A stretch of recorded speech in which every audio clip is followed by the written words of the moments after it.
सोना अब सुरक्षित निवेश नहीं रहा। 100 साल जैसी सबसे बड़ी गिरावट और अचानक लोग खरीदारी पर टूट पड़े। आखिर सच क्या है, खतरा या मौका?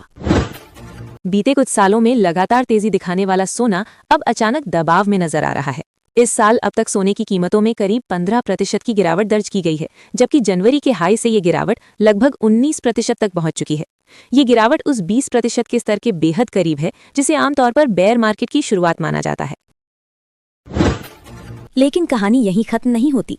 मध्य पूर्व में बढ़ते तनाव, शेयर बाजार, बॉन्ड्स और करेंसी में एक साथ आई गिरावट ने निवेशकों को मजबूर कर दिया कि वे अपने नुकसान की भरपाई के लिए सोना बेचें।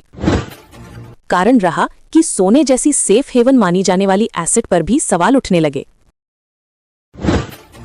Global impact angle. तुर्की जैसे देशों ने अपनी गिरती करेंसी को संभालने के लिए बड़े पैमाने पर सोना बेचा। रिपोर्ट्स के मुताबिक सिर्फ 2 हफ्तों ने ही $8 अरब से ज्यादा का गोल्ड बाजार में उतार दिया गया। अगर मिडिल ईस्ट में तनाव और बढ़ता है तो आशंका है कि कई अन्य देशों के केंद्रीय बैंक भी सोना बेचना शुरू कर सकते हैं, जिससे कीमतों पर और दबाव आ सकता है।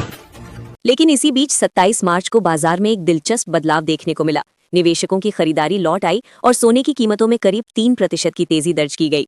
कई बड़े फंड मैनेजर्स और बैंक मानते हैं कि ये गिरावट एक बड़ा निवेश मौका भी हो सकती है। Expert insight angle. Fidelity international के एक्सपर्ट्स के मुताबिक अगर जियोपॉलिटिकल तनाव थोड़ा कम होता है तो सोना फिर से मजबूती पकड़ सकता है। अब चिंता ये है कि अगर तेल और गैस की कीमतें बढ़ती हैं और देश अपने एनर्जी बिल में ज्यादा खर्च करते हैं, उनके पास सोना खरीदने के लिए कम पैसा बचेगा, जिससे आगे चलकर सोने की डिमांड कमजोर पड़ सकती है। सवाल ये है, क्या सोना अब गिरावट की तरफ जा रहा है या ये एक बड़ा बाइंग अपॉर्चुनिटी है?